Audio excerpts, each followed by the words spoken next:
Welcome, brothers and sisters, to the Meher Baba program. I'm Fred Stankus, along with my co-host, Suhas Ginde. You're welcome, Suhas. Well, thank you. Today's program is a continuation of the life of Avatar Meher Baba, the biography written by Baal Kulturi, published by Hermes Writer. It's the entire life of Meher Baba, the biography.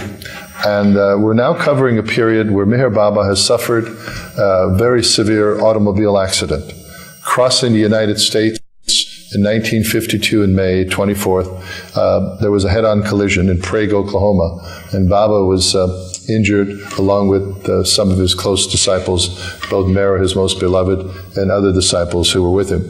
And so Baba is now going through a recuperative stage and is now being treated in New York City by various doctors. And he is also resting in the homes of Baba lovers throughout the New York area. In sort of upstate New York or Scarsdale, there is a home that Baba is visiting. And we pick up, it's July 19th, 1952. And I have to begin with this, first of all, Suhas. A comment before you read this paragraph. Ivy Deuce, who is a Baba lover and Mursheda of the Sufism Reoriented, was present, and she handed Baba, or offered him, a can of soda pop, which was called 7-Up. And so Baba held his arm, his good arm, over his head, and he stated, "I'm 7-Up," meaning he is 7 planes above, which is God realization. So, but anyway, that begins sort of the types of banter that existed in these meetings that were set up for people to come and see Baba, to see him while he was in New York State. And so now we begin with this entourage of people coming from, who we mentioned, the Sufis. This is not the Sufis as we know by, what's that, the organizer of the Omar Khayyam? You mean people like Rumi? Yes. These are American Sufis. They were founded by Inayat Khan. Inayat Khan. Inayat Khan. Yeah, but now these are Sufism reoriented. That was the name of the order. Baba reoriented the chart. Exactly. And so now these people have come to meet Baba, per se, because he's there. It's a convenient time. He normally would not have been there under the most circumstances, but he was going through medical treatment. He had a fractured hip, a fractured leg, and also other injuries. Side was exactly. And so he was going through these. He was in a cast, and he was on crutches. Rehab. And so he was resting in this upstate Scarsdale home. He had planned on coming from Myrtle Beach, South Carolina, to visit Meher Mount. Yes, in Ojai. In California, when the accident occurred. The accident occurred in Oklahoma. And you know, they say Prague is pronounced Oklahoma, which is about 80 miles from Oklahoma City.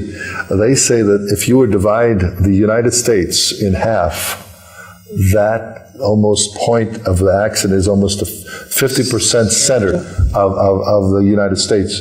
And also to go back, and then he came back and saw Ojai, Meher Mount in 1954. Yeah. 56. 4 years later. And the thing is, what's amazing, there has also been some discussion about the route, the highways that Baba took from Myrtle Beach, South Carolina, crossing the United States, crossing through this Prague, Oklahoma, where he met, by the way, it was a head-on collision on a blind hill, and the driver of the other car was a ex-military Korean war veteran who had both of his legs amputated. He was driving with a special instrumentation on his car, so he could basically brake and steer, from the steering column. And somehow a mail truck was sort of in front of him, blocking his vision, so he went around the mail truck, and lo and behold, Baba's car was coming up on the same side he was on, and they hit head on. And of course, there was an accident. You know, what's amazing, he and his wife came out unscathed. The accident, while Baba's car was really damaged seriously. And the story unfolds, Baba's taken to this hospital in Prague, Oklahoma, and the doctor, Dr. Burleson, is a former resident of Manhattan, New York, very cosmopolitan, educated man in this small little town, but he has the wherewithal to calmly attend to Baba and all his disciples, both the male and female. And it's a remarkable story that we could cover at another time. But so now, then after that recuperation period of about a week or so. He went back to North Carolina, Duke Hospital, then he was in New York. Yes, and so now he's in New York. So this is with some of the home. This is about 2 months later. The accident happened like May 24th, and here it's July 19th. So I will read a little bit about it. See this, And this is when he met Don Stevens. Baba returned to Scarsdale at 6 p.m. the next day, July 19th. Other Sufis such as Carolyn Fry met Baba. Donald Eugene Stevens, age 33, Ivy Deuce's chief helper, arrived in the afternoon. When Rabia Martin had told her Sufi group in San Francisco about Baba, Don had initially rebelled. He was devoted to Inayat Khan and was skeptical of another master. He had been unable to come to Myrtle Beach for the May 17th darshan, and though he had sent a telegram asking if he could meet Baba in Prague, Oklahoma, Baba had not permitted it. As Ivy brought Don Stevens into the library, she beamed, "Baba, here is my boy." Baba spelled with a smile, "You say he is your boy, but I say he is my boy." Making a play on words, he quipped, "Don, we have been together since the dawn of time." Don thought, "My God, how corny. Here is the avatar making puns. Dawn of time." I get it. Baba called a halt for afternoon tea and called in Enid Corfey, Margaret Krask, and Shaws. The Shaws, Darwin and Jean, and John Bass. These are some of the Sufis that were affiliated with him. As tea was served, Baba narrated the story of King Janak, a perfect master and the father of Sita, who married Lord Ram. Darwin's family came to Ivy's every day to help with all the arrangements. Each was given specific duties such as answering the telephone, directing the visitors coming to their appointments with Baba, etc. Leatrice Shaw, this is Darwin Shaw's daughter. I think she's passed on? Yes, just last year. Recently, last year. Was sitting at Baba's feet listening to him tell the story when she thought, "I should be loving Baba, but instead I'm adoring him." Baba suddenly stopped and spelled on the alphabet board, "I am adorable," which surprised Leatrice and eased her mind. As Baba began the story about King Janak, Don made the circle of perfection gesture like this, with his thumb and forefinger, almost involuntarily, as he later related. Just as he did so, Baba turned, looked at him, and made the identical gesture. Later, as Baba was leaving, Don again raised his hand and made the gesture, this time deliberately, to see if Baba would respond. As he started to close his fingers, Baba turned and made the same sign. As Baba entered the elevator, Don raised his hand quickly for the third time, and again Baba turned toward him and repeated the gesture in acknowledgement. As Don later recounted, "God has never spoken in my presence, but I'm sure that I've seen him act in human form. That is the only manner in which I can explain the incredible sensitivity of action and reaction which characterized Meher Baba during those brief periods on a Saturday afternoon in New York. When I first saw him in action, he has the capacity to warm the cockles of one's heart as perhaps no other living being is able to do." This was also a forward in Listen Humanity, I believe. On Sunday, July 20th, the next day, Baba met with Don Stevens, Ivy, and Charmian, who was Ivy's daughter, at Scarsdale from 9 to 11 a.m. Baba explained and instructed them about the reorientation of the Sufi order and added, on November 15 and after will be my fiery life. There will be a great mess as never before. If my body does not fall off, I will be back in the United States by July 9th, 1953. If my body does fall off, I will be back in 700 years. By December, you will receive about 500 typed pages and $1,000 towards the publication of my book.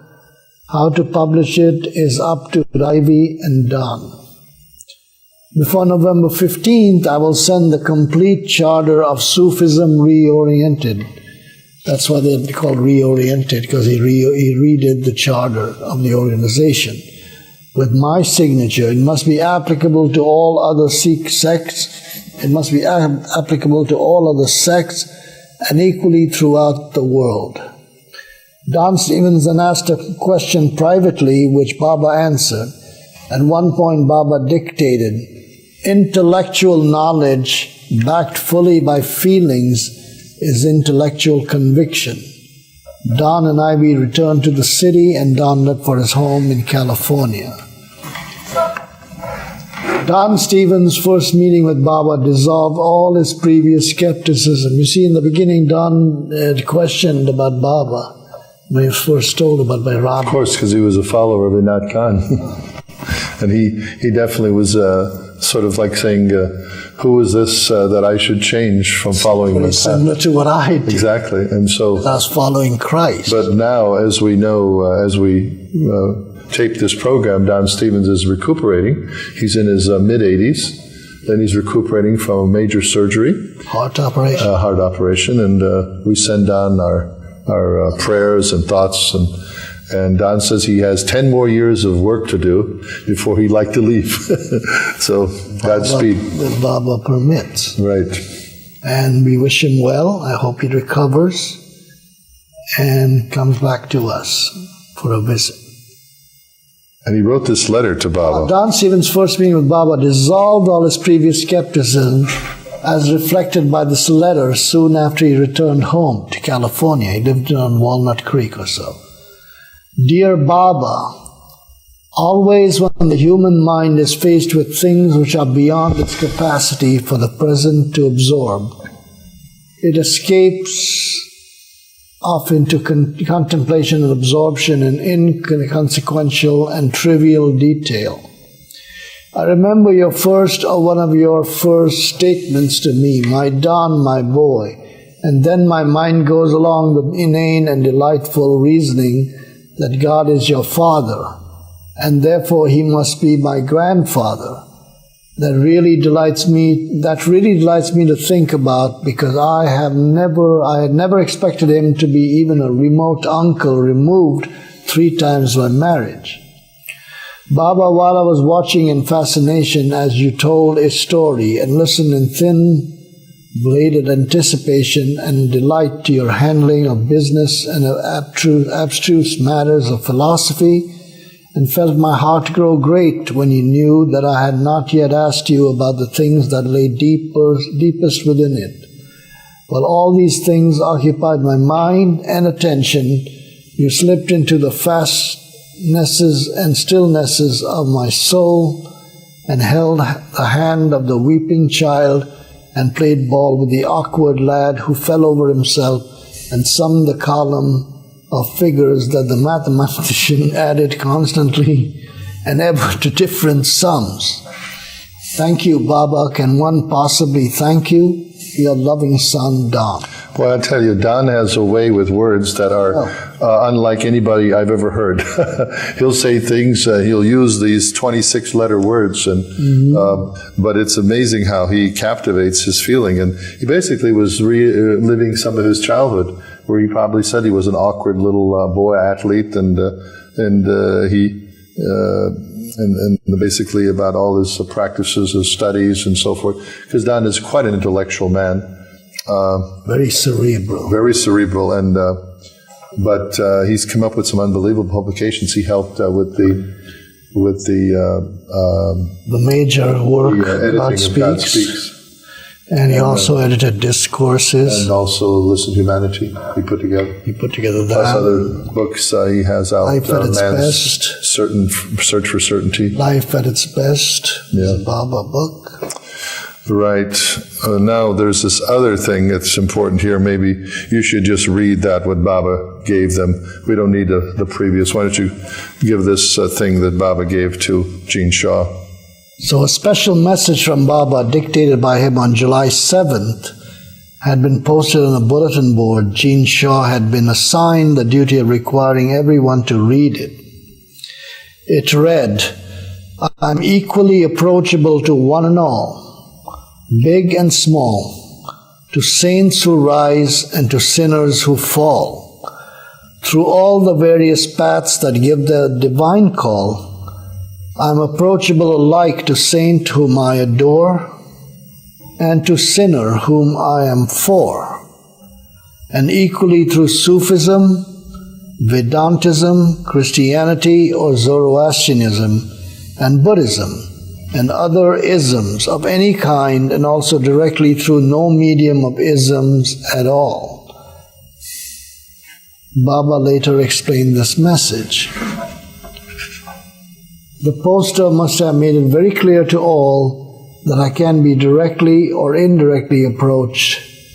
That means through different isms, sects, and different formations, or personally by direct contact, or in the Indian term, sahavas, intimate contact, which means literally physical nearness and service.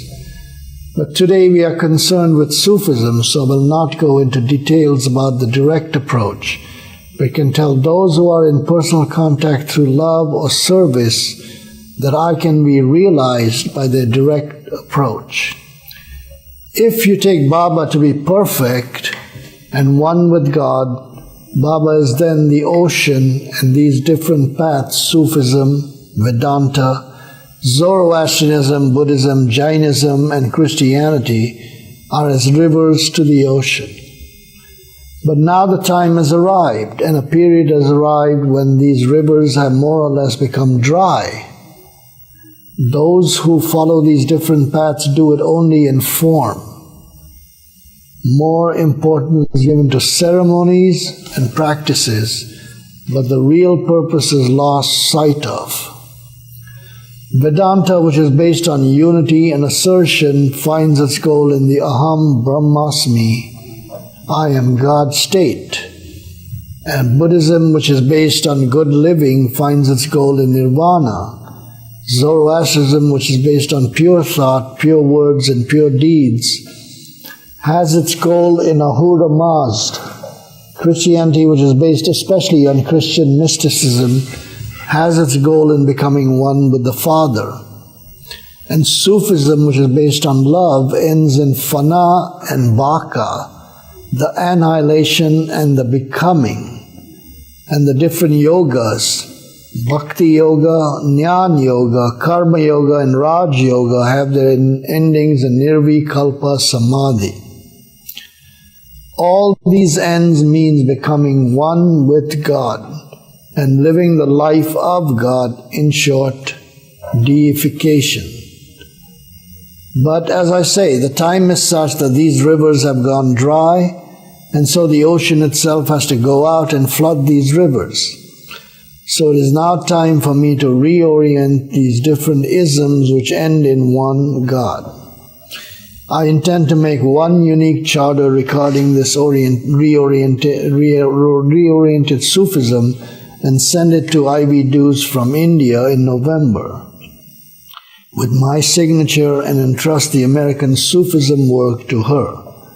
This charter will have an entirely new aspect but not lose its originality. In the same way, I intend to reorient the different isms and entrust the work to responsible workers, and worthy persons. Now, when I send the charter and constitution and the instructions, it will be applicable to the whole Sufi world and will, by God's grace, be lasting in its effect and influence. I give you all my love, including all of those who could not be present here. You know, what's amazing is how basically Baba is stating that each religion has its goals and focus. Like he said... the end result is the same. Like he said, Buddhism, which is based on good living, finds its goal, they call it nirvana. Vedanta, which is based on unity and surgeon, finds its goal in the I am God state. And then the Zoroastrian, which is based on pure thoughts, pure words, pure deeds, finds its goal in Ahurmaz. What is Ahurmaz? That's their name for God the Father. And in Christianity, which is based on especially on Christian mysticism, has its goal in becoming one with the Father. Yeah, I and my Father are one. That's the state that Jesus was in. So the thing is, but most people in the world today don't really delve into these real... No, they do not. A few do. A handful. So everything is usually in rituals and ceremonies. Most religions stress rituals, rites, and ceremonies. So what that does is the focus shifts from loving God to the ritual and ceremony. See, when people go to different places of worship, they focus more on what they are doing, the worship, the act, not the end result, the one they are praying to, and so on. You follow what I'm saying? Mm-hmm. The worship and the prayer take predominance over the other. And you know what's amazing with Baba is basically he's giving credence to all these religions. He's basically giving his basically blessing and saying that all these paths have been the truth given by those avatars of the past. And I honor all of those paths. You see, a lot of religions will denounce other beliefs. Well, religions are ways to the goal. The goal is God.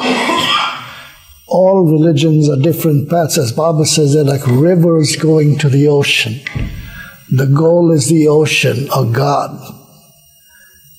Religions are means to get there.